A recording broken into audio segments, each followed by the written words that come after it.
Assalamualaikum warahmatullahi wabarakatuh. Om Swastiastu, Namo Buddhaya, salam kebajikan.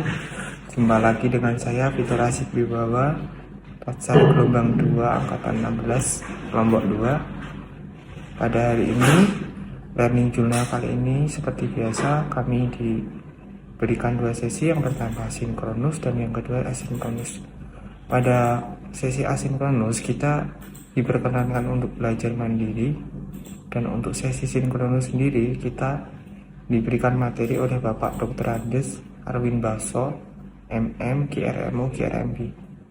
Materi yang diberikan Bapak Arwin Baso mengenai nilai-nilai dasar berakhlak, yaitu berorientasi pada layanan, akuntabel, kompeten, harmonis, loyal, adaptif, dan kolaboratif. Pada materi hari ini kami difokuskan kepada dua nilai dasar, yaitu berorientasi pada layanan dan akuntabel. Pada paparan materi kali ini yang difokuskan mengenai nilai dasar ASN berakhlak, berorientasi pelayanan, dan akuntabel. Dua nilai dasar ini memiliki kode etik dan kode perilaku sesuai dengan Undang-Undang Nomor 20 Tahun 2023. Kode etik dari berorientasi pelayanan yaitu komitmen memberikan pelayanan prima demi kepuasan masyarakat. Meliputi kode perilaku 1, memahami dan memenuhi kebutuhan masyarakat. 2, ramah, cekatan, solutif, dan dapat diandalkan. 3, melakukan perbaikan tiada henti. Dan selanjutnya kode etik untuk akuntabel yaitu bertanggung jawab atas kepercayaan yang diberikan. Dan kode perilaku untuk akuntabel yang pertama, melakukan tugas dengan jujur, bertanggung jawab, cermat, disiplin, dan berintegritas tinggi. Kode perilaku yang kedua, menggunakan kekayaan dan barang milik negara secara bertanggung jawab, efektif, dan efisien. Kode perilaku yang ketiga, tidak menyalahgunakan wewenang jabatan. Sebagai pelayan publik, kita perlu menerapkan nilai ASN berakhlak, salah satunya berorientasi pelayanan dan akuntabel. Salah satu penerapannya dengan melayani dengan ramah, solutif, dan dapat diandalkan. Apalagi kita jika sebagai tugas loket, kita harus bisa melayani pemohon itu dengan ramah, cekatan, dan solutif.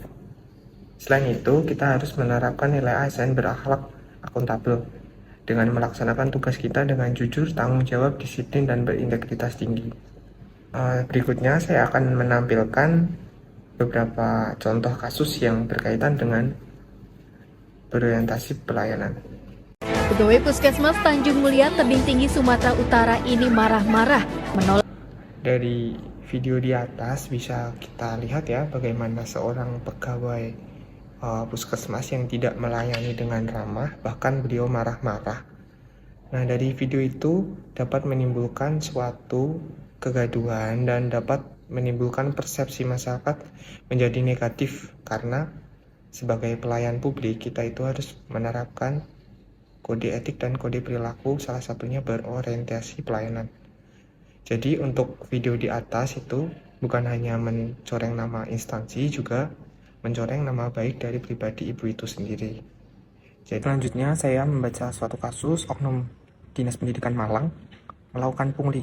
Padahal pungli sendiri itu dari berita di atas itu bertentangan dengan nilai berakhlak, salah satunya akuntabel, yaitu melaksanakan tugas dengan jujur dan bertanggung jawab. Di kode perilaku itu sangat bertentangan dengan kode itu. Kemudian di kode perilaku ketiga yaitu tidak menyalahgunakan wewenang jabatan. Nah, ini salah satu oknum yang menyalahgunakan wewenang jabatannya untuk melakukan tindakan kriminal tersebut. Jadi dari cerita di atas sangat bertentangan dengan nilai dasar berakhlak, akuntabel. Dari dua berita di atas yang perlu kita ketahui, marilah kita sebagai ASN selalu meningkatkan kesadaran kita sebagai pelaksana kebijakan, sebagai pelayan publik, dan sebagai perekat pemersatu bangsa, selalu mengedepankan nilai-nilai dasar berakhlak yang antara lain berorientasi pelayanan, akuntabel, kompeten, harmonis, loyal, adaptif, dan kolaboratif. Dari semua nilai-nilai ini perlu kita terapkan dalam menjalankan tugas kita. Mari cintai profesi kita dan selalu menjadi ASN yang profesional dan berkelas dunia. Terima kasih.